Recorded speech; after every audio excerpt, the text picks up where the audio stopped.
Bueno, hablábamos en la clase anterior de las fuentes y creo que quedamos en la segunda o en la tercera. Vimos las fuentes principales, ¿cierto? Creo que quedamos ahí. ¿Me recuerdan, por favor, en qué punto estamos?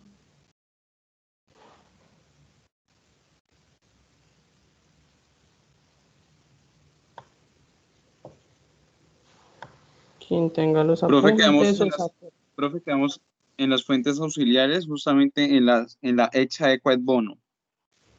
Pero no hablamos de la jurisprudencia, o ya hablamos de la jurisprudencia, hablamos de la doctrina y hablamos de la exa de quod bono, no.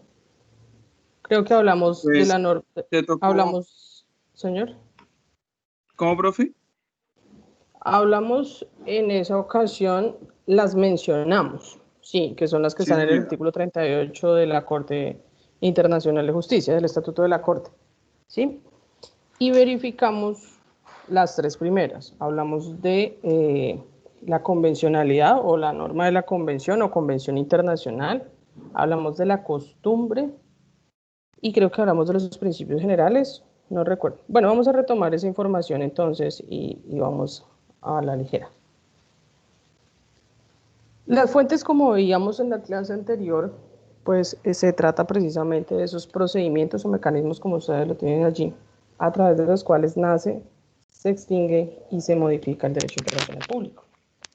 En esa medida, pues será lo que le da lugar a su surgimiento y a su desaparición.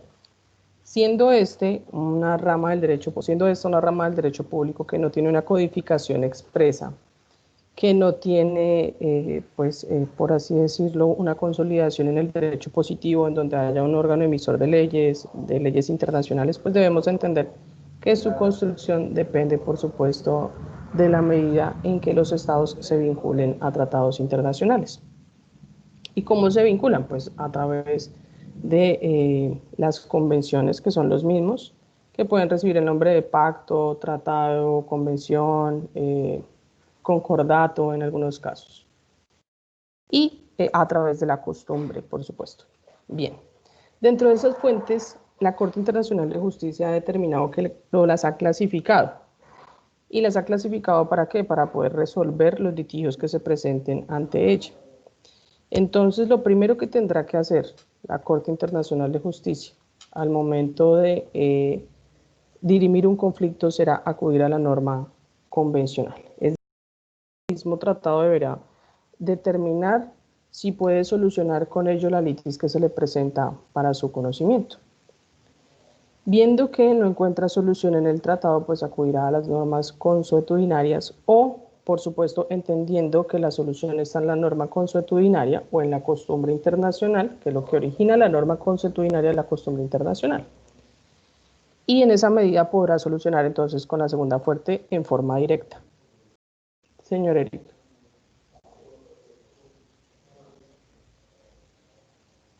Dime. ¿Profe, me escucha? Ok, vale, sí, ya. Ya. ¿A qué hace referencia la teoría positivista, a la que su merced menciona, acuerdo a voluntades? ¿Eso ya se trata ahí respecto a las convenciones? No hemos hablado de eso todavía. Ok, vale. No, sino que pues como lo miraba, entonces yo dije, ve, ¿a qué horas hablamos de eso? Ok, vale, Estamos gracias. aquí. Entonces vamos a pasar de diapositiva. Ya. Ahora sí. En esta.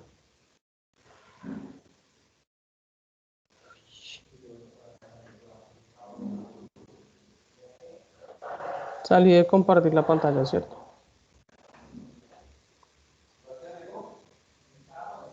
Esta sí. Listo. Entonces ahí para que no nos confundamos. Esas fuentes principales, entonces tenemos que la costumbre internacional viene precisamente en forma directa como una práctica generalmente aceptada por los estados a solucionar un conflicto que se lleve ante la Corte Internacional de Justicia. Y en forma directa, porque por eso son fuentes principales, por eso está esa clasificación allí de fuentes de normas convencionales, normas consuetudinarias y principios generales del derecho, pues también podrá solucionarse a través de estos principios. Principios como el de la buena fe, principios como los principios generales del derecho, el enriquecimiento sin justa causa, la moral administrativa, entre muchos otros, pues que el principio de legalidad, de eficiencia, esos también son de corte administrativo, pero son los principios generales del derecho. que son distintos a los principios generales del derecho internacional, que son los que están en el artículo 2 de la Carta de la Organización de las Naciones Unidas, para que no se vayan a confundir, que son precisamente el hecho de la igualdad soberana, el no inmiscuirse en asuntos que sean de otro Estado. Todos esos que ya vimos y que están en la Carta son distintos a estos planteados en los principios generales del derecho del Estatuto de la Corte Internacional de Justicia. Esas fuentes, como les decía, son fuentes principales, y son fuentes principales porque pueden llegar a solucionar en forma directa una controversia que se presente ante la Corte Internacional de Justicia. Esa es la gran diferencia o la diferencia sustancial con las fuentes auxiliares. Las fuentes auxiliares como la jurisprudencia, la doctrina y la ex aequo et bono no podrían llegar a solucionar en forma directa un conflicto. Es decir, la jurisprudencia no se puede aplicar de manera, no se puede aplicar sola, por así decirlo, para poder solucionar una controversia. La jurisprudencia sirve como precedente y la doctrina sirve como un lineamiento, por supuesto, para poder entender un concepto académico.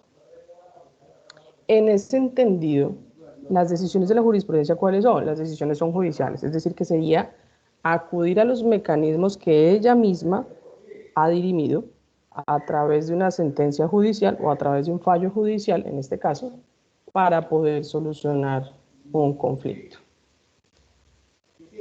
La doctrina, entonces la jurisprudencia tiene que ser emanada de ella misma, porque es la única que toma decisiones a través de fallos judiciales de carácter internacional. Las demás son sistemas regionales, pero podríamos entender que la Corte Internacional de Justicia es el único órgano que administra justicia a nivel internacional, porque es que desde la Organización de las Naciones Unidas ahí están vinculados todos los estados. La doctrina, por su parte, como lo dice el artículo 38, en cuanto a la doctrina se requieren los publicistas de mayor competencia, es decir, los de mayor reconocimiento a nivel internacional, doctrinantes estudiosos académicos del derecho internacional, precisamente para determinar ciertas reglas de derecho. Es decir, a través de una opinión académica, pues se podría entrar simplemente a emitir un concepto, por así decirlo, ante la Corte Internacional de Justicia. Y es por eso que tampoco podría solucionar en forma directa, porque a través de un concepto pues no podríamos darle la razón a un Estado o al otro.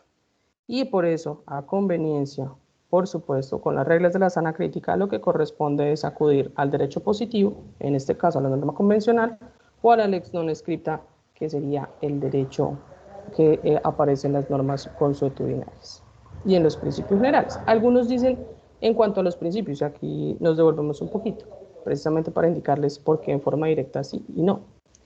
Algunos doctrinantes han dicho los principios generales del derecho no llegan a solucionar en forma directa porque simplemente tenemos que aplicarlos o van inmersos en la norma convencional o van inmersos en la norma consuetudinaria. La buena fe, por ejemplo, tendría que ser un principio que está inmerso dentro de la costumbre internacional, porque precisamente se trata de cumplir o de generar un acontecimiento en repetidas ocasiones, aceptándolo como una práctica generalmente de derecho, es decir, que sea vinculante.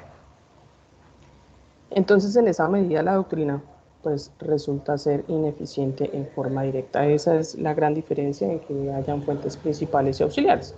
Algunos han dicho el calificarlas de una u otra por parte de la Corte Internacional de Justicia no es acertado. Sin embargo, el hecho de que estén construidas en forma de ordinales hace entrever, por supuesto, que lo primero será acudir a las convenciones internacionales y lo último a la doctrina. ¿Y por qué no a la ex aequo et bono? Dirán ustedes, ¿no? La última es la ex aequo et bono. Bien. La ex aequo et bono no está regulada dentro del artículo 38.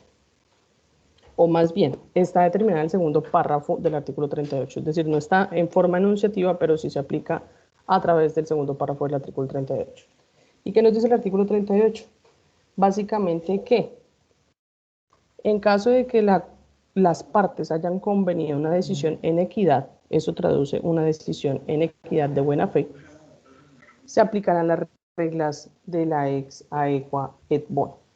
Y esas reglas significan que las partes desde el principio han convenido que en caso de presentarse una controversia entre ellas, se solucionará a través de las reglas de la equidad. Sin embargo, el que sea equitativo es bastante complicado de demostrar. ¿Por qué? Porque realmente no sabemos cuál es el conflicto que vaya a suscitar. Entonces, supongamos que sea un tratado que verse sobre, perdónenme un segundito.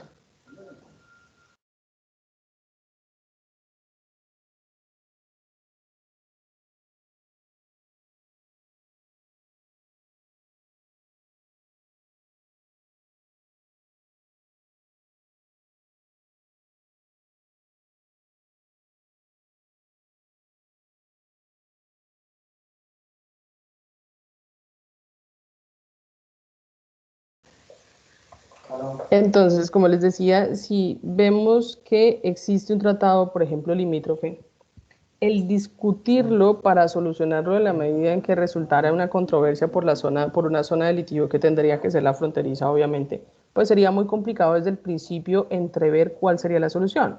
La solución no podría ser ni distribuirse el territorio, ni repararse económicamente, porque realmente no se conoce cuál va a ser el objeto de la litis y realmente qué pueda surgir entre ellos.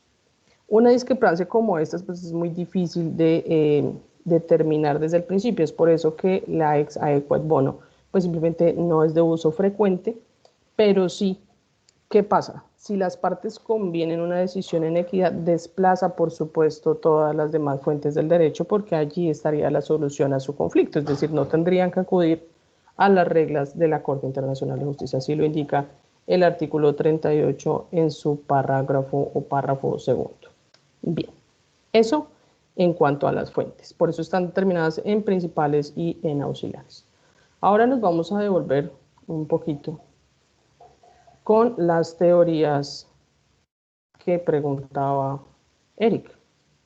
Y es que esas teorías son importantes en la medida en que van a determinar cuáles son las fuentes del derecho internacional público. En un momento porque volvió a salirse de compartir la pantalla. Creo que ahora sí les aparece.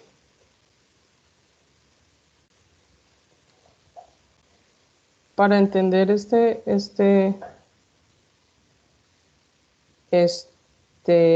ay, qué cosa. Para entender estas fuentes del derecho o estas teorías que definen el derecho, las fuentes del derecho internacional público, debemos acudir entonces a determinar su existencia a través de estas dos, la teoría positivista y la teoría objetivista. Ve, ahí quedó mal, teoría dice la segunda. No se fijen en el error de transcripción, únicamente fíjense en cómo están construidas estas fuentes. Para la teoría positivista, debemos entender que la única fuente del derecho internacional público, según esta teoría, sería el acuerdo de voluntades.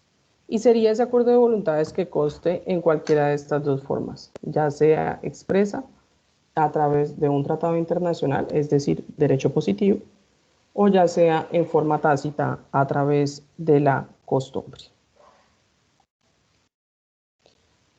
En cualquiera de sus modalidades, en cualquiera de estas dos, ya sea expresa o tácita, el hecho del acuerdo de voluntades va a significar que va a determinar su existencia el hecho de crear el derecho.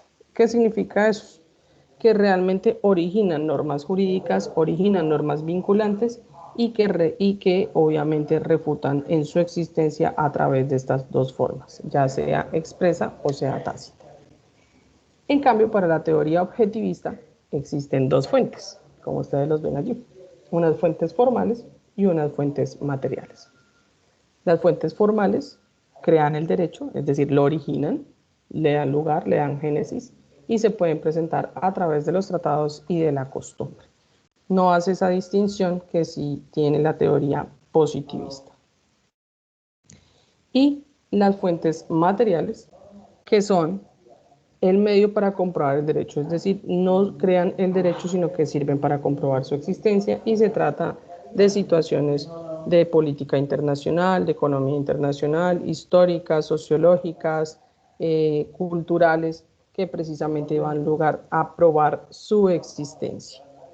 Entonces, en esa medida, las fuentes del derecho internacional, en este caso, podríamos determinar claramente el Estado colombiano está arraigado a la teoría positivista, en donde prima el acuerdo de voluntades para su existencia.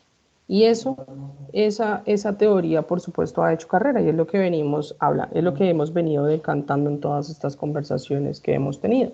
Y es que existe la necesidad claramente de que los estados le den lugar a la normatividad del derecho internacional. De lo contrario, su existencia estaría, por supuesto, en riesgo, porque no habría de dónde aplicarla. Si los estados no se vinculan a través de tratados internacionales, si los estados no manejan la costumbre internacional, sino a través de, o más bien su existencia, no existiría el derecho internacional público si los estados no deciden su construcción. Si no deciden irlo construyendo y irlo amalgamando, pues obviamente vamos a tener problemas. Hoy en día, frente a la codificación del derecho internacional público, codificación se entiende como repositorio de todos los tratados. La Organización de las Naciones Unidas ha hecho un trabajo interesante para tratar de compendiar la existencia de tratados entre los estados. Sin embargo, no es una tarea fácil. ¿Por qué? Porque hay muchos que tal vez quedan en la historia y hasta ahora es que se está volviendo una costumbre y está quedando en los tratados el enviar una copia a la Asamblea General de las Naciones Unidas para que haga la codificación a través del departamento que tiene la organización. Y en esa medida podríamos entonces, o podrían ellos, acudir a estos tratados que reposan en sus anaqueles, en sus archivos, para poder simplemente tener una idea, una noción de cómo es que funcionan, o más bien cuántos tratados hace cada estado. En el caso de Colombia, ustedes pueden ingresar, no es una tarea fácil, si alguien les dice cuántos tratados internacionales tiene Colombia, es casi que imposible de contestar. Podría hacerse, porque todo es posible. Sin embargo, no existe un número, pero sí existe la posibilidad de consultarlos.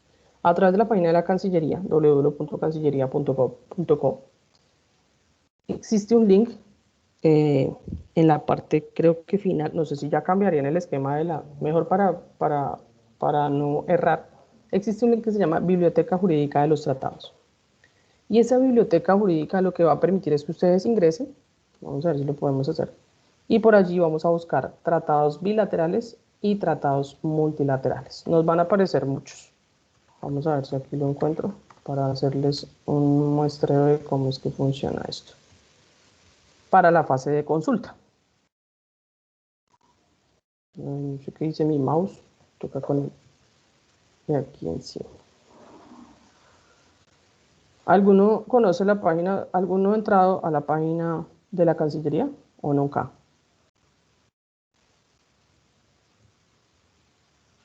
No, profe.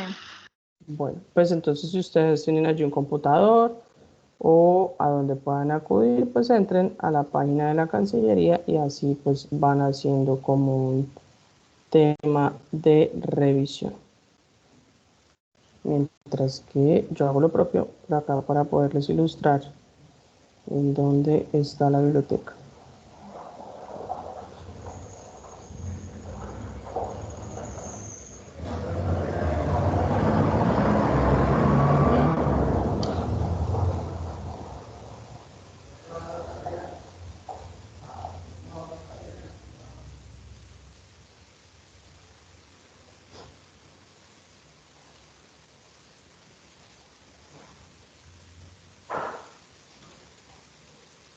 Bueno, ahora no la encontré en la biblioteca, pero vamos a ver si son estas. En la parte inferior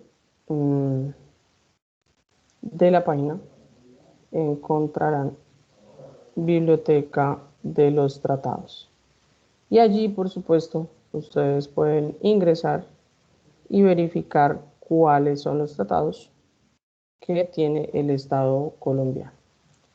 En esta página les va a aparecer Biblioteca Virtual de Derechos Humanos y Derecho Internacional y Biblioteca de Centro de Documentación. Allí ustedes pueden acudir precisamente para determinar cuáles son esos tratados internacionales que existen en el Estado colombiano.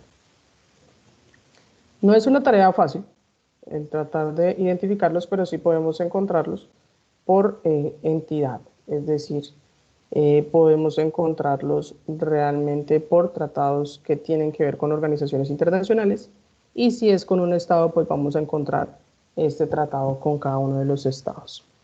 Bien, ¿qué singularidad tiene o de qué nos sirven las fuentes del derecho internacional público?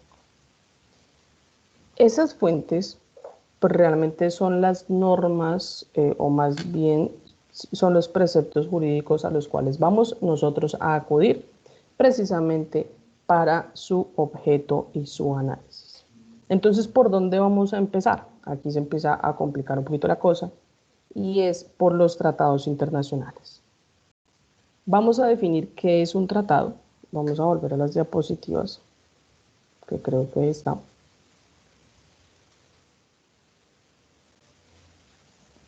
Y luego de que definamos qué es un tratado, quién puede celebrar un tratado, cómo se celebra un tratado, si por escrito o no, ya les había dicho que es por escrito, vamos a la tesis restringida del concepto, vamos a la tesis amplia, y por allí vamos a tratar de inmiscuirnos o vamos a hacer inmersión en lo que tiene que ver con el trámite de un tratado, pero por parte del Estado colombiano. Eso nos va a permitir que vayamos conociendo el trámite de una ley aprobatoria del Congreso a través de una ley ordinaria, que es como ingresan los tratados internacionales, y vamos consultando con la Convención de Viena.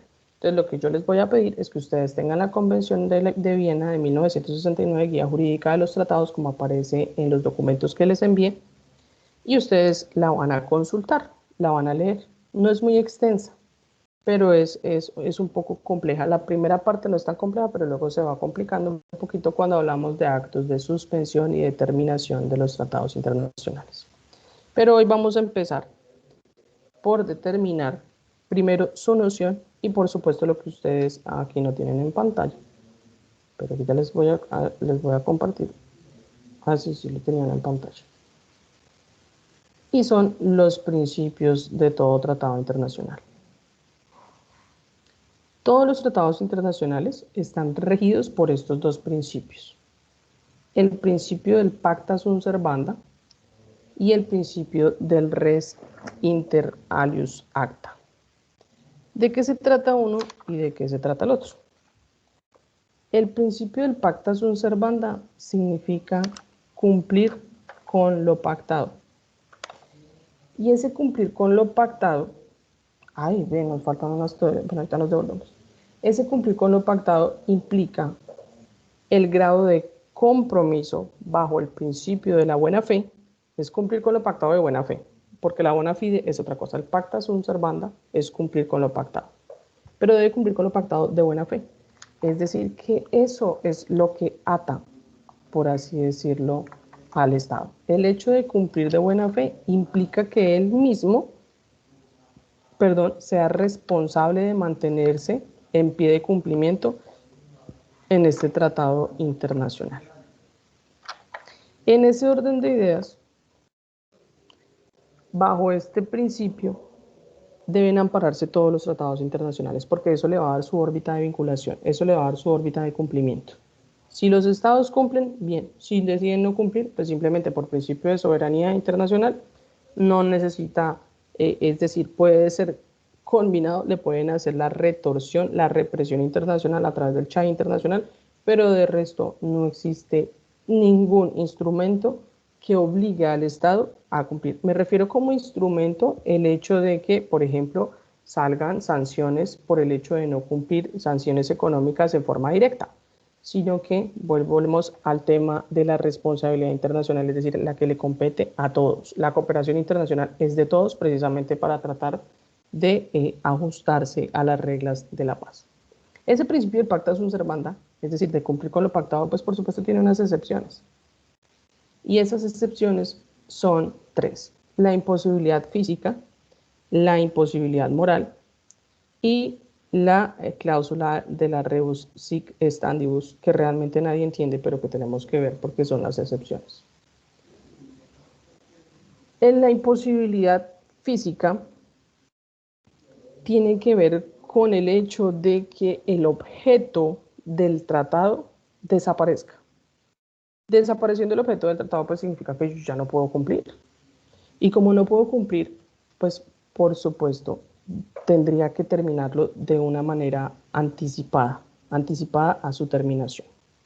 ¿Por qué anticipada a su terminación? Todos los tratados, no mentira, algunos deben determinar su duración, algunos determinan su duración, otros no.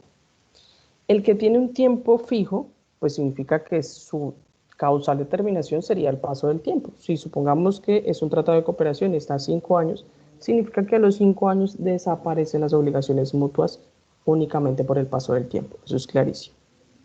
Pero hay otras formas de terminarlo antes, es decir, aquí no tenemos que esperar a que se acabe el tiempo, sino que yo tengo que denunciarlo antes como Estado, y denunciarlo significa ponerle en conocimiento al otro que definitivamente no puedo cumplir más. Entonces la imposibilidad física tiene efecto precisamente cuando las condiciones de la aplicación del tratado hacen imposible su cumplimiento, y eso tiene que ver precisamente con el hecho de que desaparezca, por ejemplo, su objeto. Ese es un ejemplo de esto. Supongamos que tiene que ver con el intercambio de funcionarios de la Fiscalía nuestra, que la Fiscalía General de la Nación, que es la que se encarga de todo este tema de las conductas penales, y vamos a hacer un intercambio con funcionarios de la Procuraduría de México, porque la Procuraduría hace lo que hace aquí la Fiscalía. Entonces hacemos un tratado internacional para que los funcionarios de la Fiscalía vayan y se capaciten sobre, no sé, sobre delitos informáticos, sobre delitos informáticos, un ejemplo. Van, se capacitan, bien, vuelven, y ese tratado está a 10 años, para que las dos entidades hagan su intercambio. Los funcionarios de México también vienen a capacitarse, y precisamente, pues en esa medida sería el compromiso. Pero resulta que por alguna modificación en el Estado colombiano, la Fiscalía General de la Nación desaparece, así como desapareció el DAS. Y eso implica, por supuesto, ahorita no me van a decir que no, que se tiene que desaparecer a través de una ley. No, estamos en un ejemplo terrorífico, en donde desaparezca la Fiscalía General de la Nación. Al desaparecer la Fiscalía, pues obviamente desaparece, y no en forma temporal, sino en forma definitiva, el objeto sobre el cual recae el tratado internacional, es decir, que hay imposibilidad física de llegar a cumplir. En este caso, podría el Estado determinar, informar al otro que finalmente no va a poder darle cumplimiento, y por eso denuncia el tratado. ¿Qué tiene que hacer el otro Estado? El otro Estado no es que tenga que aceptarle la denuncia, sino simplemente, por supuesto, siendo consecuente con la situación del Estado que requiere la denuncia, pues dará por terminado este tratado internacional. ¿Cómo? A través de un acuerdo bilateral en donde deciden finalizar sus compromisos y sus obligaciones recíprocas. La segunda excepción para poder cumplir con el tratado. Bueno, antes de la segunda excepción, se me olvidó una particularidad. La imposibilidad física puede recaer sobre el efecto del tratado en forma temporal o en forma definitiva. Si es en forma temporal, viene lo que se determina como la suspensión del tratado. Pero si es en forma definitiva, pues dará lugar a la terminación de las obligaciones recíprocas. Entonces, en consecuencia, bueno, no sé, ya la segunda excepción es la imposibilidad moral o carga, o también denominada carga excesiva, así la pueden encontrar.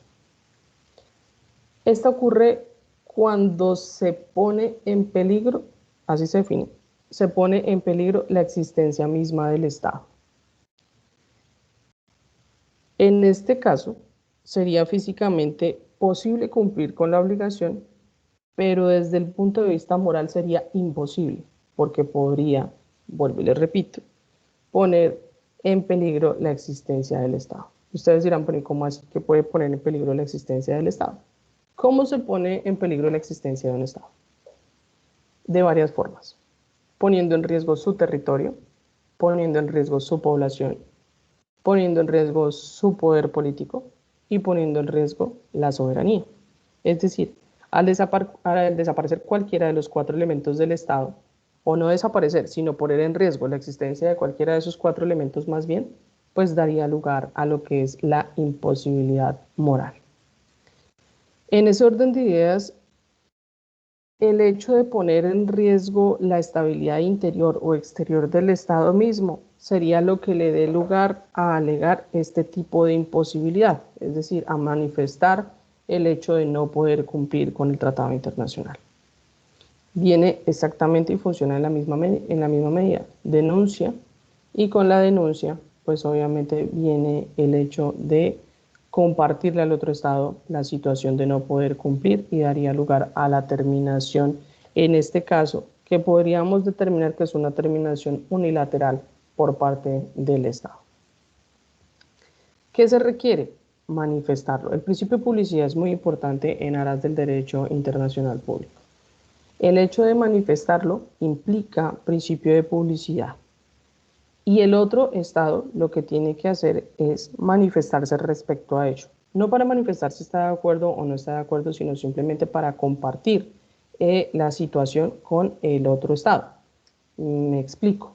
No es que se le pase la denuncia o no acepte, sino simplemente se hace como un acto de respeto protocolario en donde el principio de publicidad prima en este tipo de actuaciones diplomáticas. Dime, Erika. Profe, digamos, en la imposibilidad moral hablamos que la terminación del tratado es unilateral.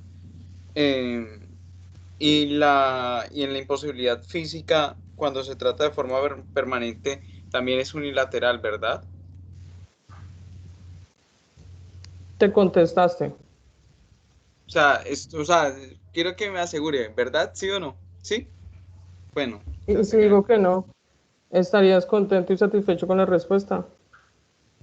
pues, profe, pues si no es A ver, así, pues, listo, a vamos ver, a llegar volvemos a lo mismo, esas preguntas capciosas, volvemos a lo mismo. Si un Estado es el que no puede cumplir, ¿qué tipo de determinación es? ¿Es pues es bilateral? unilateral, sí, pero, ok. Gracias. Bien, vamos con la rebus sic stantibus, que es la última excepción que existe para cumplir con el principio del pacta sunt servanda. La rebus sic stantibus básicamente tiene aparición en el artículo 56 de la Convención de Viena y tiene que ver cuando por determinadas situaciones políticas e históricas el tratado debe ser denunciado. Y eso determina la aceptación de la denuncia porque no es una regla clara el hecho de la rebus sic stantibus. También se denomina estando así las cosas, lo que traduce es estando así las cosas. Y podría dejarlo sin efecto, por supuesto, en consecuencia para su desvinculación. Artículo 56, ese lo retomaremos más adelante, en este momento no lo vamos a ver porque todavía no nos vamos a ocupar de la Convención de Viena, porque la idea es que ustedes la tengan leída para la próxima clase. Entonces, si quieren, déjenlo allí, artículo 56 de la Convención de Viena sobre la Guía Jurídica de los Tratados de 1969. Y el principio de la res inter alius acta, o el de res inter alius acta, que significa que las partes que están vinculadas son a quienes afecta el tratado. Significa entonces que ligan exclusivamente a los estados contratantes, vinculan a los estados contratantes. Creo que ya les había mencionado esta parte, ya hemos adelantado, y es que no se pueden hacer oponibles las obligaciones a un tercer estado que no está inmerso en las obligaciones, en quienes firman el tratado, en quienes lo suscriben y en quienes lo ratifican. Nosotros debemos tener claro que existen varios pasos para el tratado. Y les voy a explicar antes de pasar a este tema vasto. Los tratados gozan de una etapa de negociación, una etapa de suscripción y una etapa de procedimiento interno para luego llegar a la ratificación. Podríamos decir que en el ámbito del derecho internacional son negociación, suscripción y finalmente la ratificación. Hay estados, particularmente en los tratados multilaterales, que hacen la negociación, llegan a la suscripción con la autenticación, pero no llegan a la ratificación. Es el caso, por ejemplo, de Estados Unidos, en donde hace es decir, estuvo en la negociación y en la suscripción de la Convención Americana sobre Derechos Humanos, pero aún no ha ratificado la convención, siendo, por supuesto, lo procedente, pero no lo ha hecho. Entonces, en ese orden de ideas no le aplica todo el sistema interamericano de derechos humanos porque no ha ratificado. El hecho de estar en la negociación y estar en la suscripción no obliga al Estado. Ahora bien, hay estados que llegan después en estos tratados multilaterales. Eso implica la misma regla, pero no va a estar en la negociación porque llega cuando ya todo está negociado. Entonces, se adhiere al tratado porque ya el tratado está hecho. En ese orden de ideas, hasta este ejemplo, la vinculación de los estados es para quienes participen de la suscripción, negociación y la ratificación, por eso es lo que es el más importante. Es decir, si los estados manifiestan su consentimiento, significa que a partir de ese momento quedan vinculados al tratado internacional. Mientras tanto, no pueden ser oponibles las reglas porque el principio del pacta sunt servanda tiene que ver es precisamente desde el momento en que se manifiesta el consentimiento, es decir, a través del momento en el que finalmente, luego de haber hecho un análisis legal y constitucional en el Estado, allí el Estado sí va y manifiesta su consentimiento. Eso depende de cómo maneje cada Estado su procedimiento y su orden interno. Pero lo que quiero que me entiendan es que las obligaciones se desprenden de ese último momento, de la ratificación, aprobación o adhesión. Ratificación, aprobación o adhesión significa manifestar el consentimiento. Esas son las formas de manifestar el consentimiento que también están en la Convención de Viena, por lo cual no nos vamos a ocupar ahorita de esos momentos, pero quiero que me entiendan cómo quedan vinculados los estados. Eric, señor. Profe, un ejemplo de eso que su merced nos menciona es el acuerdo de Escazú, ¿no? Que pues hay unos países que son firmantes y otros países que ya ratificaron el acuerdo. En el caso de Colombia, pues es un país que participó en las negociaciones, es un estado que participó en las negociaciones, pero que no firmó el acuerdo. Y así hay otros países que fueron firmantes del acuerdo. Ratificado. No, aquí dice que país firmante, pero pues país participante de la negociación, pero no firmó el acuerdo. Y hay otros países que, como Brasil, que fueron firmantes del acuerdo, pero no han ratificado. Estados. Bueno, ok, estados. Entonces, ese puede ser un ejemplo, ¿cierto? Por eso, ahí está clarito. Una cosa, vuelvo y les repito, para que lo tengan clarísimo, para que le quede claro, mi querido Eric. Hay 3 etapas importantísimas y esenciales en el trámite de un tratado. Lo primero es la negociación. Con la negociación, ¿qué pasa? Pues los estados van, determinan, como cuando uno va a comprar un carro, cuál es la cosa, el precio, nos ponemos de acuerdo, compro el carro, no compro. Si compro el carro, pues obviamente habrá en efecto una promesa de compra-venta. En los tratados internacionales pasa lo mismo. Los estados van, hacen su negociación y si estamos hablando de un tratado multilateral, se da en el seno de una conferencia internacional. Es decir, los estados se reúnen, por ejemplo, no sé, en la UNASUR. Y entonces, ¿qué pasa? Se reúnen allí. Siendo esta una reunión internacional, el tema viene siendo distinto. ¿Por qué? Porque es diferente, un trámite bilateral, nos ponemos de acuerdo, firmamos. Aquí no, aquí acuden a una asamblea, empiezan punto por punto a votar. Sí, no, y al final tienen un documento.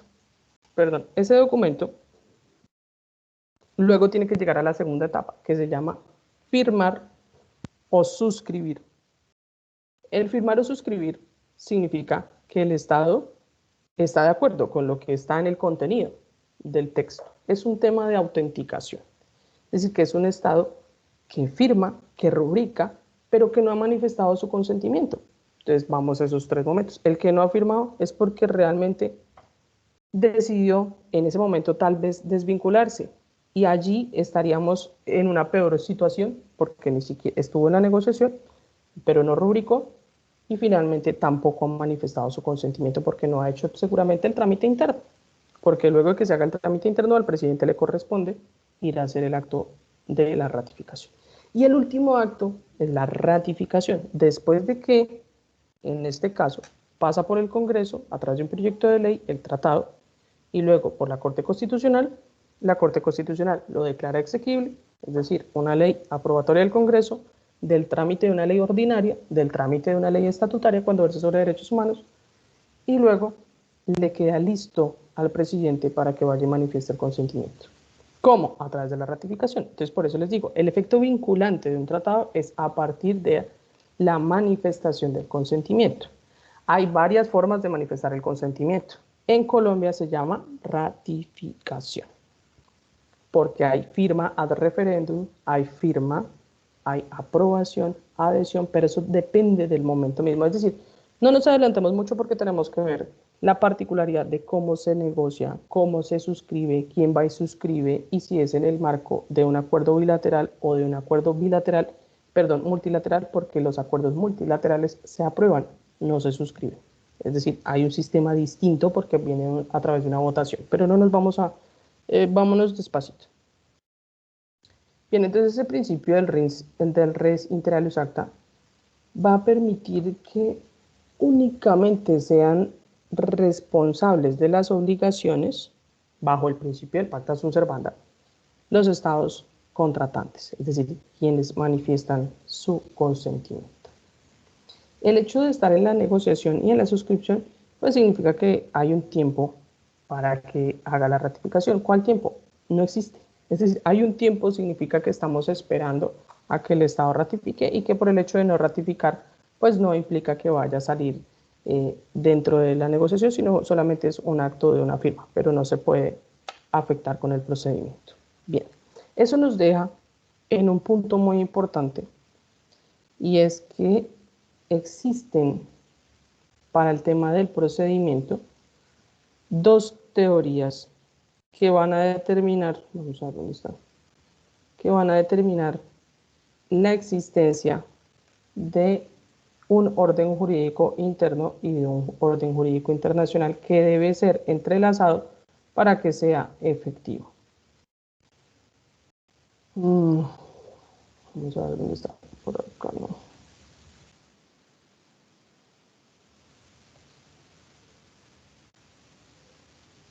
Entonces, está aquí, pero parece que yo lo puse, esto, acá. ¿Sí está la diapositiva allí? Sí. ¿Les aparece ya? Derecho interno con el derecho internacional. Bien. Para determinar la relación que existe entre el derecho interno y el derecho internacional, es imperante y necesario saber que son dos sistemas jurídicos independientes. Una cosa es el orden interno y otra cosa es el orden internacional. Estamos hablando del orden jurídico, ¿no? Del ordenamiento jurídico interno y del ordenamiento jurídico internacional.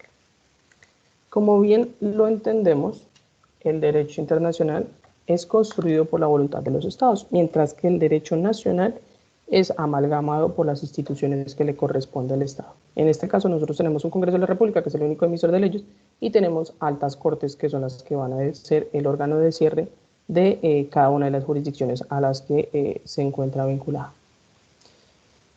En esa medida, debemos entender que hay una relación, por supuesto, de conexidad y de proximidad entre el derecho internacional y el derecho interno. Ese espacio del derecho internacional, por supuesto, fluctúa en la necesidad de los estados, o fluctúa en el hecho de que los estados se vayan vinculando a los tratados internacionales.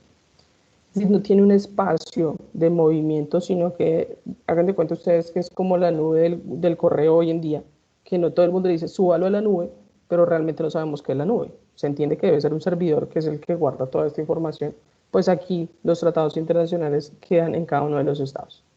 Y si hablamos, por ejemplo, de ese aspecto de la negociación, pues sabemos que es derecho internacional y que están allí, y que las disposiciones internacionales están, porque existen las normas convencionales, existe la norma consuetudinaria, existen las resoluciones y los actos unilaterales de las organizaciones internacionales, que podrían ser el compendio normativo que le da lugar al derecho internacional.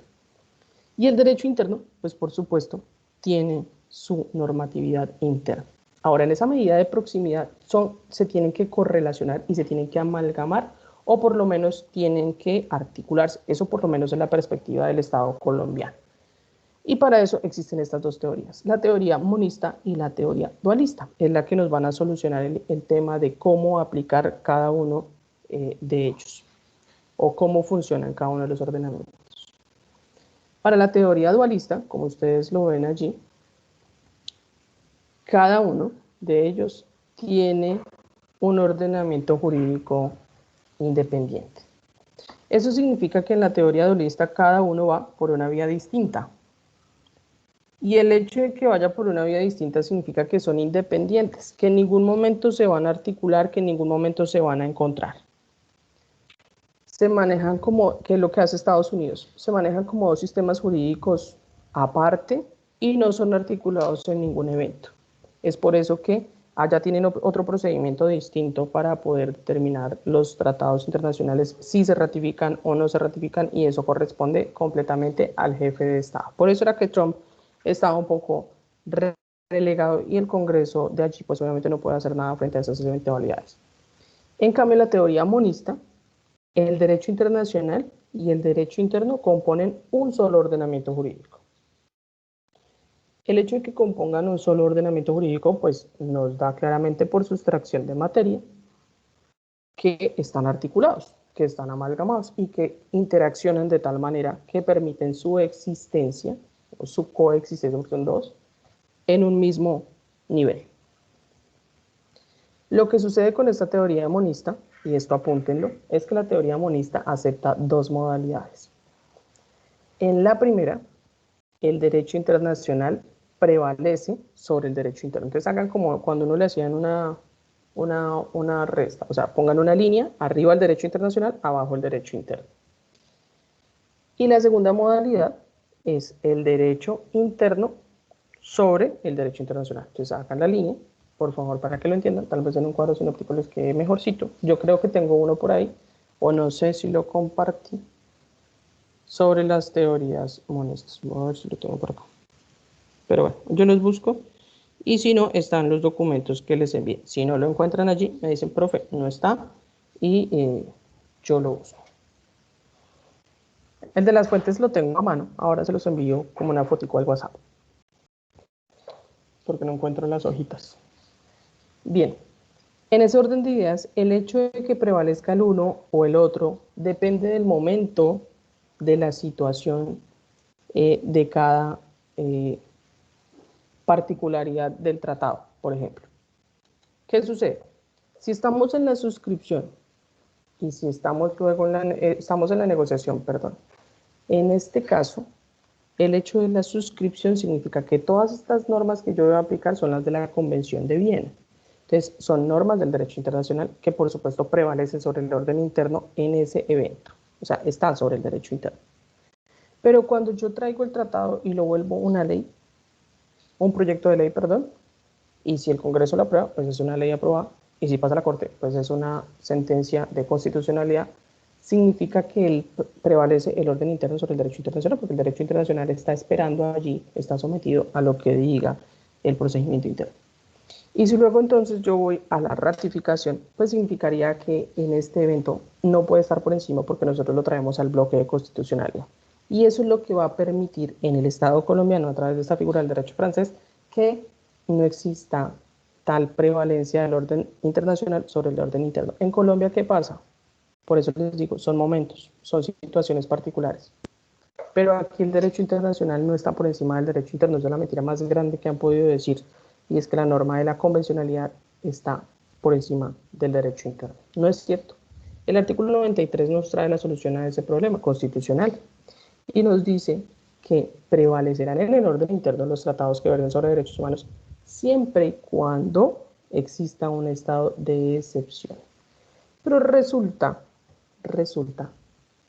que la mayoría de los estados involucran su orden interno a través de una ley, es decir, vuelven un tratado a una ley, lo que implica que en el Estado colombiano ni siquiera en ese evento el derecho internacional está por encima del derecho interno porque nuestras normas son internas. Me explico. Si hablamos de un tratado sobre derechos humanos, digamos la Convención Americana sobre Derechos Humanos, la 27 de 1994, si no estoy mal, esa ley es ley en el Estado colombiano, es decir, que estamos aplicando un orden interno y que esa ley no puede suspender. Espacio, por favor. Señora, Es que no le entendí bien lo que dijo ahora. ¿qué parte? Cuando empezó a hablar ahorita de los tratados, es que estaba hablando muy rápido. Que estoy hablando rápido. Sí, profe, ahora último, sí. Bien. Bueno, resulta que en el trámite mismo de los tratados internacionales, como ya lo hemos visto, todos los tratados se vuelven leyes en el Estado colombiano. Entonces voy a ser más coloquial con los términos, menos técnica. Todos los tratados se vuelven leyes en el Estado colombiano. Eso es así de sencillo. Si el Estado colombiano va a una negociación y de allí trae un producto, un tratado, se viene con el escrito, que es el tratado, por eso les mostré la carta a la ONU para que ustedes vieran. Se lo trae y el canciller de Colombia se lo trae y se lo entrega al Congreso de la República, se lo pasa como un proyecto de ley. Y ese tratado, el mismo texto, lo mismo, se vuelve una ley. Entonces, al volverse una ley publicada en la Gaceta, significa que es una norma interna, no una norma del derecho internacional. Su origen es internacional, pero es una norma del derecho interno. Entonces, cuando vamos al artículo 93 constitucional, que ustedes tal vez ya lo han visto, supongo, y si no lo han visto, pues podemos acudir al artículo 93. Si no saben qué dice, ya ahorita lo leemos. Pero el artículo 93, algunos han sostenido que es la premisa de la cual parte el hecho de que el derecho internacional esté por encima del derecho interno. Y no es así. Lo que indica al texto, no sé quién lo tenga por allí en la mano, la Constitución, artículo 93, vayanlo buscando, indica que los tratados que versen sobre derechos humanos prevalecerán en el orden interno. ¿Qué significa? Que prevalezcan en el orden interno significa que el orden interno queda por debajo del derecho internacional, porque el Tratado de Derechos Humanos sería el nivel internacional. ¿Sí me explico hasta ahí? Ahora bien, siendo ese tratado internacional una ley en el Estado colombiano, implica que no es que esté el derecho internacional por encima, porque es que ya lo tenemos en el orden interno, es una ley en el Estado colombiano. Al ser una ley en el Estado colombiano, tiene otras implicaciones, y es que si llegáramos eventualmente a un estado de excepción, un estado atípico y un estado anormal, lo que tendríamos que hacer es que esos tratados que trajeron esas leyes, o esas leyes más bien para no confundir, esas leyes no se pueden suspender. Los tratados que tienen allí no se pueden suspender ni siquiera en estados de excepción. Entonces, por ejemplo, tratados que tengan que ver con la efectividad o leyes que tengan que ver con la efectividad de la acción de tutela. Entonces, la acción de tutela no se puede suspender. No se puede ser capturado por deudas civiles. No se puede impedir el matrimonio. No se puede no se puede hacer actos de esclavitud. No se puede torturar. Es decir, que se mantienen íntegros los derechos humanos que venían de una ley internacional, pero que volvimos una ley nacional. Entonces, por eso es que estos dos sistemas se articulan en esa medida. El Estado colombiano, ¿qué hace para eso? Se trae el texto del tratado que firmaron, lo vuelve una ley y luego de que lo vuelve una ley, le dice al presidente, vaya a ratificarlo. Ese es el procedimiento del cual vamos a hablar y el que estamos viendo aquí, pero que por supuesto vamos a tratar que se descomponga un poco más. Lo que quiero que entiendan es que no es cierto que el derecho internacional esté por encima del derecho nacional.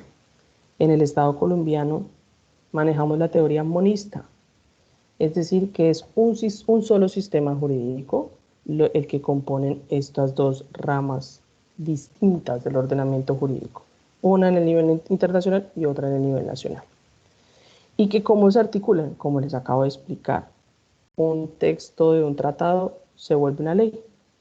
Y como se vuelve una ley, pues tiene un examen de legalidad, porque el Congreso lo que hace es un examen de legalidad, mientras que la Corte Constitucional lo que hace es un examen de constitucionalidad y, por supuesto, de legalidad, pero el primero es más importante. Y luego que haga ese examen, entonces ahí sí le permite al jefe de Estado ir a decir, estamos listos, en términos coloquiales y prácticos, estamos listos para iniciar con el compromiso de Colombia con el Estado de Perú. Y listo, a partir de allí, de esa ratificación, ahí sí empiezan las disposiciones comunes. Para poder aplicar esta teoría monista en el Estado colombiano, Se han diseñado dos figuras jurídicas. La primera es el bloque de constitucionalidad y la segunda es la tesis de la integración dinámica. Esas dos figuras precisamente van a determinar el hecho del cual estamos hablando.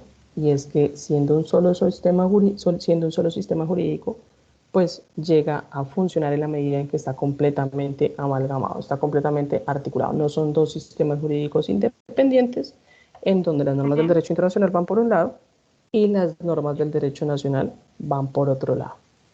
Eric, señor. Disculpe, de ahí, bloque de constitucionalidad y tesis de la ¿qué? Integración dinámica.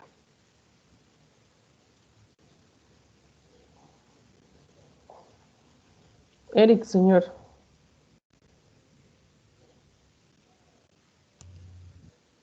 Profe, por ejemplo, la teoría, como para precisar, la teoría monista con primacía con el derecho internacional, o sea, eso se basa en que el derecho internacional pues es como la norma real para el Estado, ¿no? Es decir, el derecho interno se tendría que ajustar al derecho internacional, pero eso no va, o sea, eso no iría en contra de la supremacía de la Constitución, caso hipotético que esa teoría pues se aplicara en Colombia, ¿no iría también un poquito en contra de la soberanía del país, del Estado?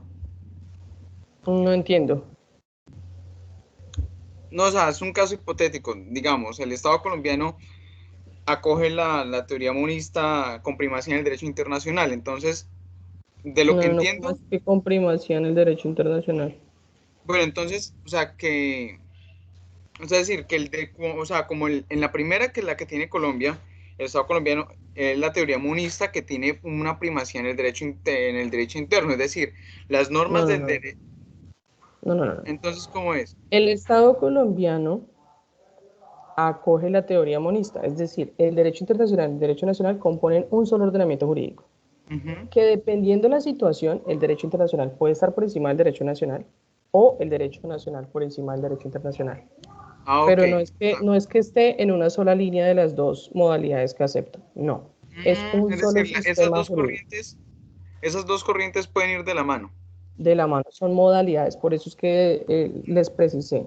Es decir, Ah, ok, está listo. definida como un solo ordenamiento jurídico que acepta dos modalidades. Así tienen que escribirlo. Un solo ordenamiento jurídico que acepta dos modalidades.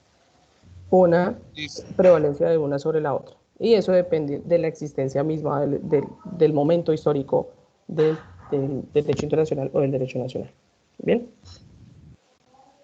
Como les Listo. indicaba, eh, existen dos figuras que podemos traer a colación, que no son las únicas, por supuesto, porque habrían otras que tal vez podrían solucionar o podrían dar lugar a respuestas sobre esta articulación. Pero vamos a mencionar dos importantes, que una es el bloque de constitucionalidad y la otra es la tesis de la integración dinámica.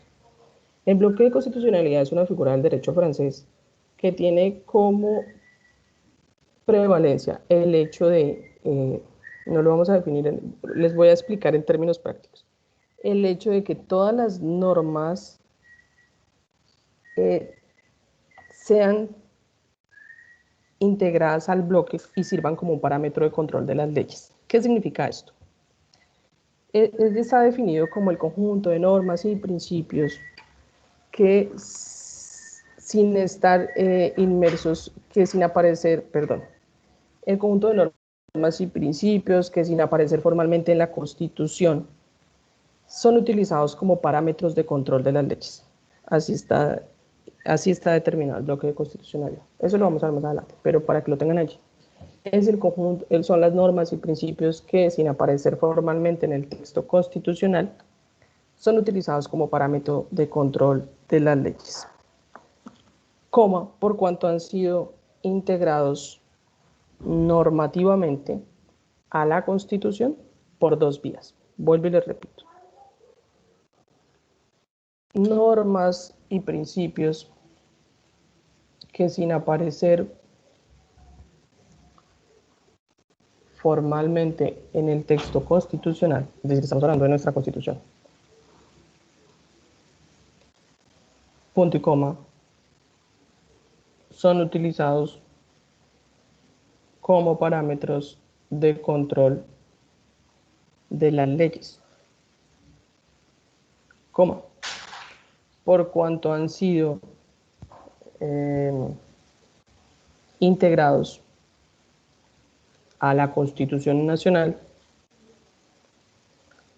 por diversas vías. Así. ¿Cuáles son esas vías? Es que yo hablo despacio y me aburro. ¿Cuáles son esas vías?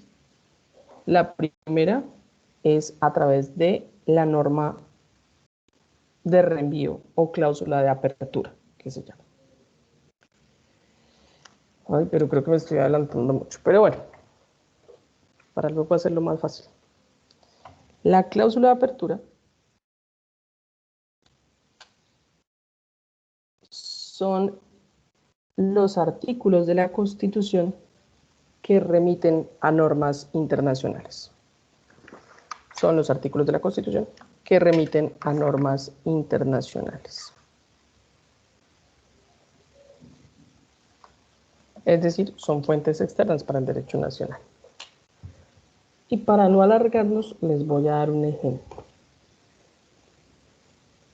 Artículo 101 de la Constitución. ¿Quién me hace el favor de leerlo? Solo un ejemplo, porque hay más. Está el artículo 9, el artículo 53, el 214, pero el 44, pero le damos el 101. Y el 93. Ejemplo, artículo 101. Profesora, ¿lo leo? Sí, por favor. Artículo 101. Los límites de Colombia son los establecidos en los tratados internacionales aprobados por el Congreso, debidamente ratificados por el presidente de la República y los definidos por los laudos arbitrales en que sea parte la nación. Los límites señalados en la forma prevista por esta Constitución solo podrán modificarse en virtud de tratados aprobados por el Congreso, debidamente ratificados por el presidente de la República. Forman parte de Colombia, además del territorio continental, el archipiélago de San Andrés, Providencia, Santa Catalina e Isla de Malpelo, además de las islas Islotes, Cayos, Morros y bancos que le pertenecen. También son partes de Colombia el subsuelo, el mar territorial, la zona contigua, la plataforma continental, la zona económica exclusiva, el espacio aéreo, el segmento de la órbita geoestacionaria, el espectro electromagnético y el espacio donde actúa, y de conformidad con el derecho internacional o con las leyes colombianas a falta de normas internacionales. Gracias. ¿Cuál es la primera parte? Remíteme la primera parte. Los límites.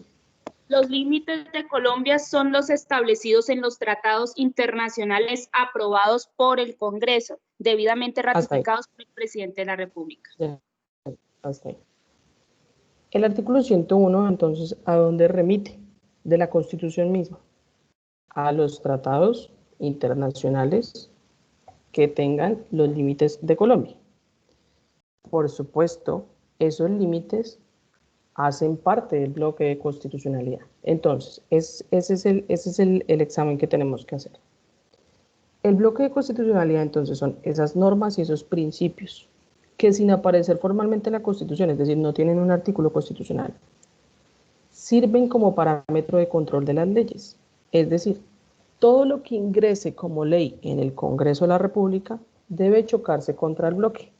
Si nosotros hiciéramos un tratado limítrofe, esa norma que trae el tratado internacional que contiene los límites del Estado debe chocarse contra el bloque, porque sirve como parámetro de control de las leyes. Es decir, esos tratados internacionales que tienen temas limítrofes sirven como parámetro de control de las leyes. Es decir, que no se podría desconocer este tratado. ¿Y por qué? Porque la Constitución misma ha especificado que los tratados internacionales son los que tienen los límites de Colombia. Pero ojo con esto, eso es lo primero. Pero es que nuestros límites están integrados por una ley. Es decir, nosotros ya los trajimos del espacio del orden internacional para que me entiendan cómo funciona la interacción y ya hacen parte de las leyes nacionales del Estado. Entonces, remite a una fuente externa, que en este caso son los tratados internacionales que versen sobre temas limítrofes. En ese orden de ideas, lo que hace el bloque es traer disposiciones del derecho internacional, fuentes externas denominadas así, y las integra a la Constitución y dice, esto hace parte de la Constitución política, hace parte del bloque de constitucionalidad. ¿Cómo? Porque son denominadas cláusulas de apertura. Las cláusulas de apertura son remisiones que hace la misma Constitución política de Colombia a esas fuentes externas y les asigna que sean parte de su sistema normativo. Es decir, no están en la Constitución, pero tienen valor constitucional. No están en la Constitución, pero hacen parte de ese sistema normativo que sería el compendio constitucional. ¿Sí me explico? Eso lo van a ver en derecho administrativo también, con el bloque de constitucionalidad, o no sé si ya lo vieron en teoría de la Constitución. Bien, eso por una parte. El ejemplo es el artículo 101, pero hay más cláusulas de apertura. Ahí les queda para que las busquen. Vamos a terminar a la 1:30. Les queda, por ejemplo, artículo 9, artículo 44, artículo 53. El artículo 9 remite a principios generales del derecho internacional público. El artículo 53 remite a los convenios de la OIT. El artículo 44, derechos de los niños. El 101, que tiene que ver con los temas limítrofes. El 214, derecho internacional humanitario. Y el artículo 93, por supuesto, que tiene que ver con los tratados que versen sobre derechos humanos y la interpretación de estos. Esas son las cláusulas de apertura. Y la otra vía, cuando decíamos que por diversas vías, es lo que diga la Constitución, ¿cierto? Es decir, a través de estas cláusulas de apertura que les acabé de indicar. La otra vía a través de la cual se integra el bloque de constitucionalidad es a través de la jurisprudencia. ¿La jurisprudencia de quién? De la Corte Constitucional. Entonces lo que hace la Corte es que por decisión de ella, en sala por supuesto, determina que una norma haga parte del bloque de constitucionalidad. Ejemplo, convenio de la OIT 167 y 169. Hace parte del bloque porque la Corte Constitucional determinó que hiciera parte del bloque de constitucionalidad, es decir, en la parte resolutiva dice, los convenios de la OIT 168, 167 y 169 harán parte del bloque de constitucionalidad. ¿Eso qué significa? ¿Qué significa ser parte del bloque? Les voy a poner un ejemplo, que no tengo nada aquí, pero tengo muñequitos, tengo tarjetitas. El bloque de constitucionalidad es esto. Tenemos la Constitución Política de Colombia, ¿cierto? Ustedes ven acá el celular. Solo tengo un muñequito de mi hijo por acá. A la Constitución le vamos a sumar los tratados internacionales. Le vamos a sumar los temas limítrofes, ¿cierto? Ahí se me va a caer. Le vamos a sumar lo que tenga que ver con tratados sobre derecho internacional humanitario. Ya se me acabaron. Esto es otro muñequito de mi hijo. Y le vamos a sumar los convenios, vamos a sumarle los principios generales del derecho internacional público que están en la Carta de las Naciones Unidas. Significa que todas las leyes en el Estado colombiano tienen que entrar, tienen que entrar y chocarse contra el bloque de constitucionalidad. Vamos a ver, estoy muy didáctica. Todas esas normas deben ingresar y ser, con principio de legalidad, juntarse con todo esto. Eso es el bloque de constitucionalidad. Es una verdadera pared que se ha ido amalgamando y se ha ido construyendo ladrillo a ladrillo. ¿Con qué? Con las normas constitucionales y con las fuentes externas. Cuando decimos que significa que sirve como parámetro de control de las leyes, significa que no se pueden emitir leyes que vayan en contravía de estas disposiciones que están contenidas en la Constitución, en toda la codificación del Estado colombiano, porque pues también tiene que ser ajustado a principio de legalidad, pero tampoco pueden desconocer estos tratados internacionales en las diversas formas en que se presenten. No puedes conocer derechos de los niños que estén inmersos en los tratados internacionales, no puedes conocer los principios generales del derecho internacional público, es decir, no podría desconocer lo que es la igualdad soberana, no podría desconocer lo que es el principio de la buena fe, no podría desconocer lo que es la no intermisión en asuntos de otros estados. Todo eso tiene que determinarlo la Corte Constitucional al momento de hacer su control de legalidad y de constitucionalidad. Y por supuesto el Congreso de la República por principio de legalidad. Pero lo que quiero que entiendan es, todos los tratados del Estado colombiano son leyes en el Estado colombiano. No existe un tratado, a menos que no lo hayamos ratificado, a menos que no lo hayamos incluido como proyecto de ley, que no sea ley en el Estado colombiano. Por eso les decía, la Carta de las Naciones Unidas, por eso es muy importante que ustedes presten atención, este es un horario difícil. La Carta de las Naciones Unidas, lo concluimos en la clase anterior, es la Ley 13 de 1945. Eso significa, o era la Ley 23, no me parece que era la Ley 13, de 1945. Eso significa que la Carta de la ONU es de la ONU, pero en el Estado colombiano es la Ley 13 de 1945. El Congreso de la República la aprobó, es decir, que es una ley que se aplica para todos los que estemos en el territorio colombiano. ¿Sí está claro por allí? Bien. Y si no está tan claro, tranquilos, que cuando volvamos a hablar del bloque de constitucionalidad, aunque ya avanzamos en ese aspecto, pues tal vez lo entendamos mucho mejor. Ahora, la tesis de la integración dinámica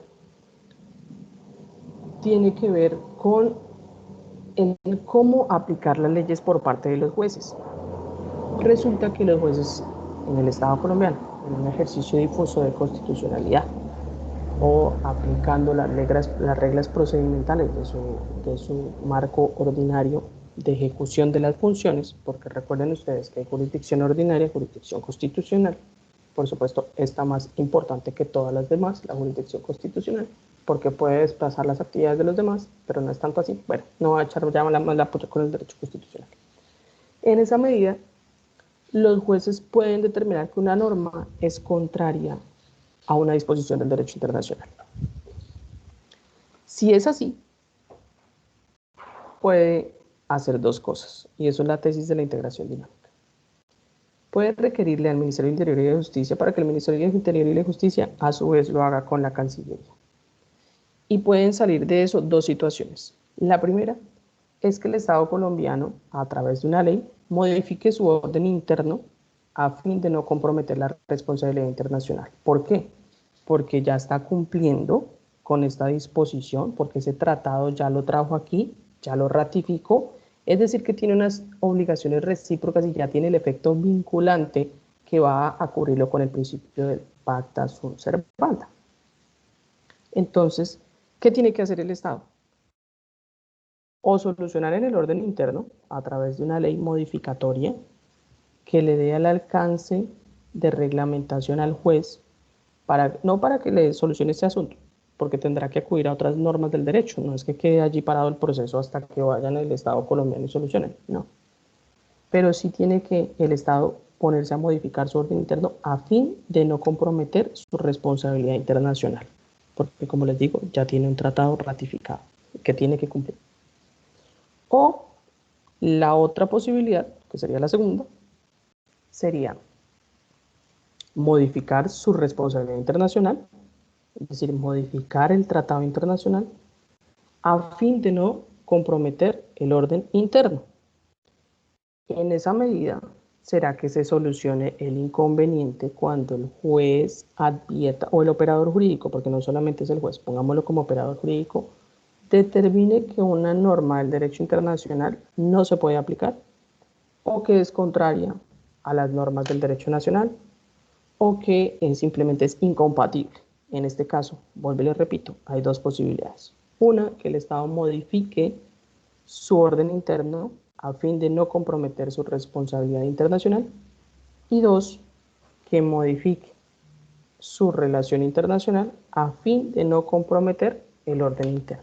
Entonces, en la primera, modifica la ley. En la segunda, modifica el acuerdo. Modificado el acuerdo, pues significa que debe traerlo al Estado colombiano porque sería una modificación. Y siendo una modificación, pues arregla el asunto en el orden interno. ¿Sí me explico? ¿O no mucho? La próxima se toman un Vive 100 por allá a las 11:30. Sí, genial. Bien. Ya para la próxima clase les voy a pedir un favor, y es que deben ir analizando, por favor lean la Convención de Viena de 1969, está dentro de los archivos que yo subí a la plataforma.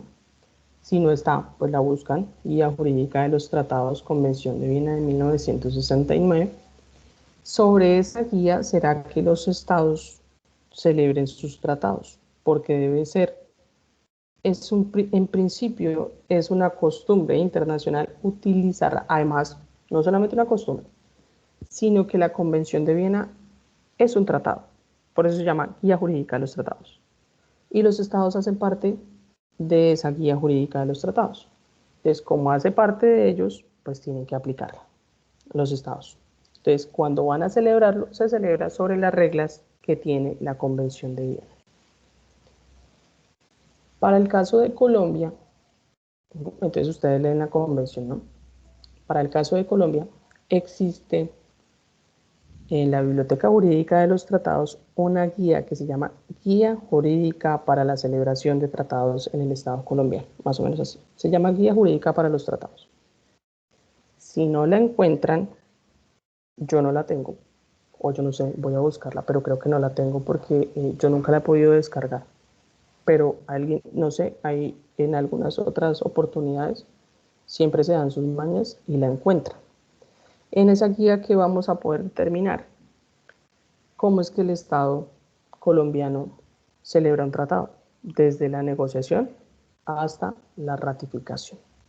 Y ella tiene unas disposiciones finales, es decir, cuál es el formato de una carta de denuncia, qué se tiene que decir sobre la duración, quién va a suscribir el tratado. Entonces, por favor, ubíquenla. Yo no sé si la subí, creo que no la tengo. La tengo, pero en físico. Entonces, búsquenla en la página de la Cancillería. Se llama Guía Práctica para la Realización de los Tratados, algo así. Se llama Guía Jurídica, se llama Guía Jurídica de los Tratados. Y allí pues podremos ver para que ustedes lo vayan volviendo más práctico y vayan entendiendo uno y la otra. Si ustedes no leen esas dos cositas, pues va a quedar un poquito complicado entender los momentos procesales del tratado internacional.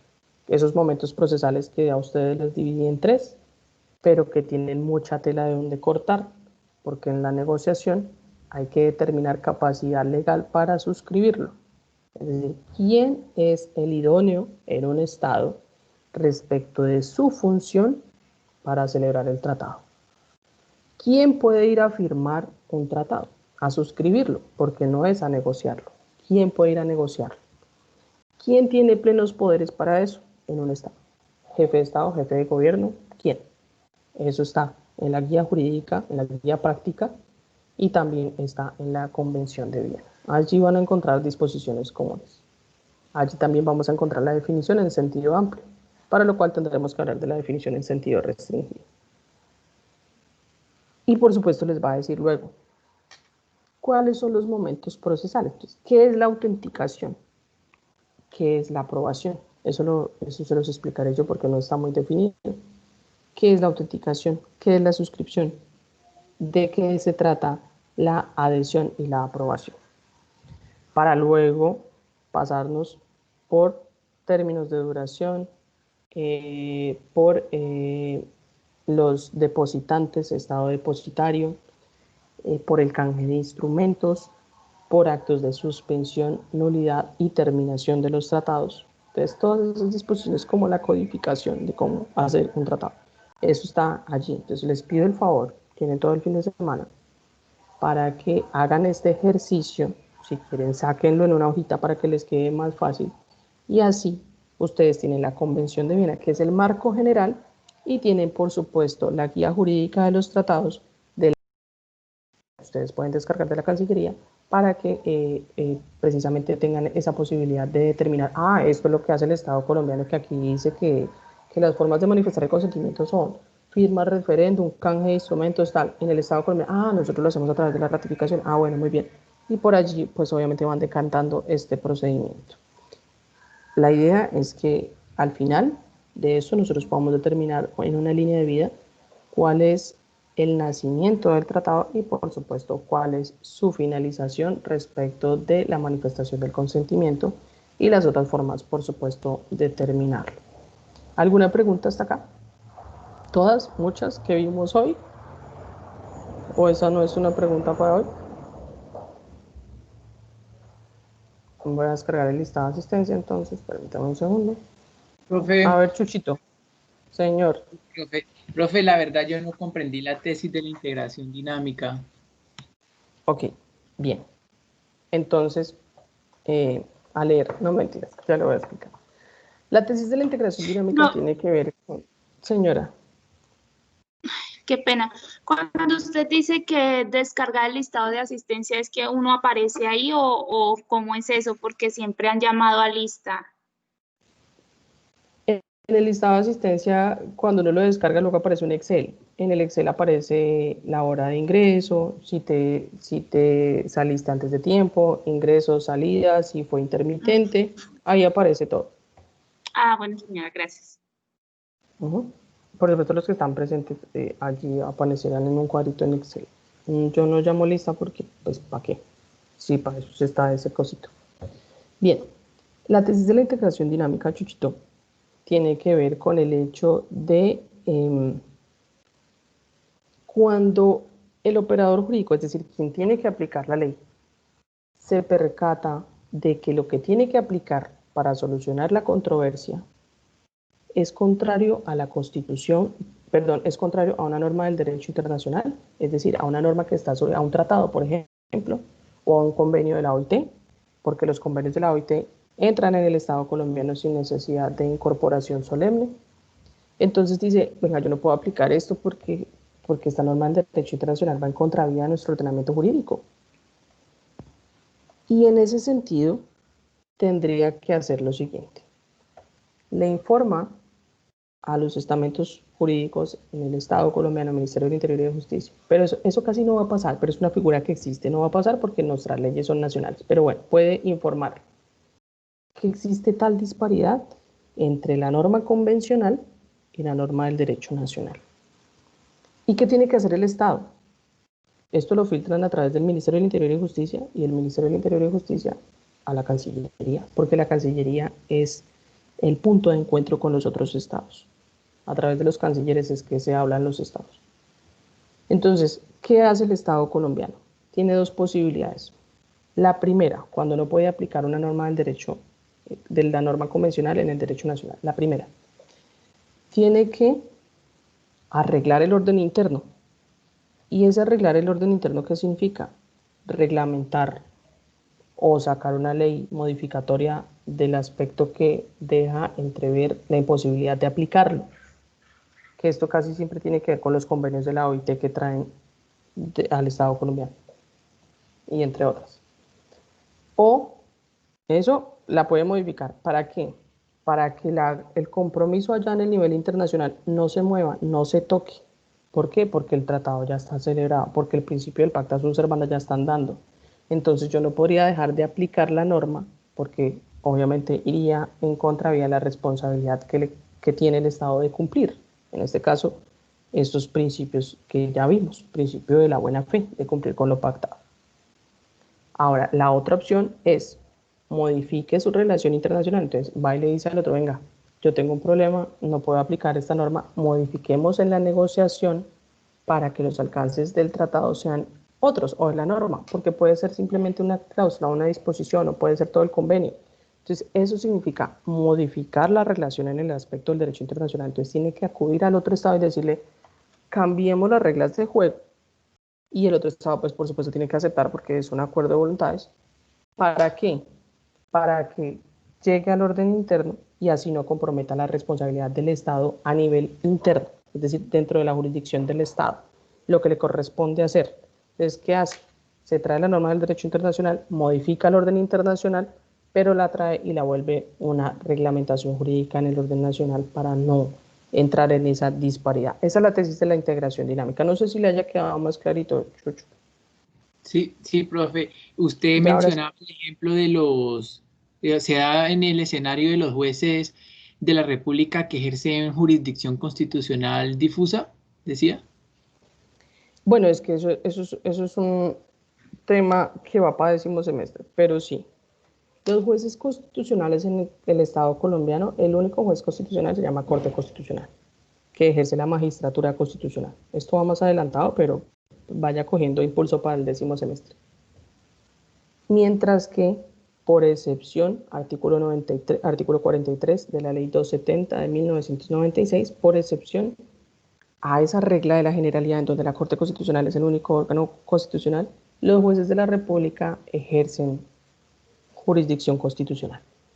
Eso implica que todos los jueces de la República son jueces constitucionales, porque eventualmente conocerán de acciones y de procesos constitucionales. ¿Cuáles acciones y cuáles procesos? Acción de tutela, acción de habeas data, acción de habeas corpus, porque si ustedes saben, ustedes llevan una tutela al Palacio de Justicia y le puede corresponder a cualquier juez de la República. Es porque son jueces constitucionales, porque jurisdicción constitucional tenemos únicamente en jurisdicción constitucional a la Corte Constitucional por regla general. Excepcionalmente a los jueces, vuelvo y te repito, para el ejercicio de estas acciones constitucionales que devienen de la misma constitución y que por supuesto pueden desplazar a todas sus funciones para ocuparse de la acción de tutela, de la acción de habeas corpus, de la acción de habeas data y de las acciones de constitucionalidad, que son nulidad por inconstitucionalidad, acción pública de inconstitucionalidad a nivel departamental, a nivel local. Pero eso no, ¿para qué hablamos más de eso? ¿Listo? Pero eso, entendido así, los jueces constitucionales son todos los jueces de la República por excepción. Artículo 270 de la ley, artículo 43 de la ley 270 de 1996. Listo. Bien, los dejo para que vayan a... ¿Tienes otra pregunta, Jesús? No, señora, profe. Gracias. Listo. Eric, ¿alguna otra pregunta? ¿Cómo vamos con nuestro trabajo? Bien, profe, bien. Listo, listo. Por ahí les tengo, voy a ver si logro contactar a una funcionaria de una ONG que es de origen italiano y trabaja en Colombia para que nos haga unas precisiones sobre el derecho internacional, o más bien cómo funciona una organización internacional de ese nivel. Aquí. Ahí estamos pendientes de esa presentación. Señora. Súper, profe, gracias. Sería chévere. Y vamos a ver si logro conectar con un miembro de la Fuerza Argentina que también estuvo en Colombia y que ya no está. Vamos a ver si podemos hacerlo. Solamente para que entendamos algunos temas de funcionamiento que podrían resultar interesantes. Nos vemos entonces el día lunes. Por favor, con la información que les solicité para que les permita ir más adelantaditos. La idea de compartirles toda esta información de los archivos en la plataforma no es necia, es que ustedes acudan a esas herramientas cuando vayamos a ver clase, porque, como les he manifestado desde el principio, esta cátedra o esta asignatura o este curso, como lo quieran llamar, no es de uso frecuente. Al no ser de uso frecuente, pues uno queda como, oiga, ¿esto qué es? Entonces eso para algunos, a otros les puede parecer, ¡bah! Ya eso ya me lo sé, ¡bah! Bueno, listo, para ellos, pero para los que no, pues obviamente ahí están los documentos de consulta.